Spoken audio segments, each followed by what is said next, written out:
காலம் ஒரு நாள் மாறியது. கவலைகள் தினமும் கூடியது. வசந்த காலம் மறைந்தது. வாட்டும் கோடை பிறந்தது. காட்டின் பசுமை மறைந்தது. எங்கும் வெப்பம் நிறைந்தது. சுட்டெரிக்கும் சூரியனின் சூட்டை தாங்க முடியாமல் பறவையுடன் மிருகங்களும் பரிதாபமாய் அலைந்தன.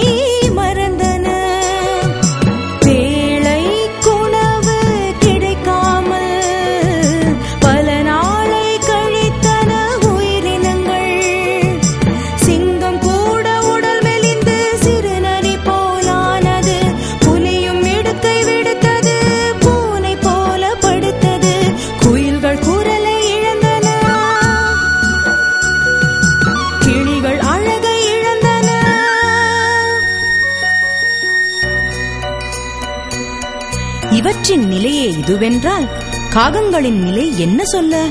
இருப்பே அதற்கு கருப்புதான். அந்த கருப்பு மேலும் கருத்தது. பறக்கும் சக்தி இல்லை என்றால் பசியிலேயே உயிர் போகும். சிறகுகள் தந்த இறைவனுக்கு நன்றி கூறி பறந்தது. உண்டி தேடி திரிந்தது.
வாயில் அமர்ந்தது.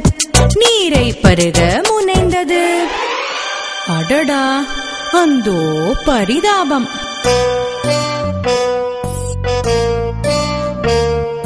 அடி ஆழத்தில் கொஞ்சம் நீர். கண்ணு கெட்டிய நீர் காக்கை அலகுக்கு எட்டவில்லை. நீரை மேலே கொண்டு வர ஒரு யோசனை கூட கிட்டவில்லை. இவ்வளவுதானா நம் யோகம்? விரக்தியுற்றது காகம். நீரை பருக என்ன வழி? ஆற அமர யோசித்தால் அதில் வாராதோ ஒரு நல்ல வழி. நாற்புறமும் அது பார்த்ததிலே ஓர் புறம் இருந்தது சுலப வழி.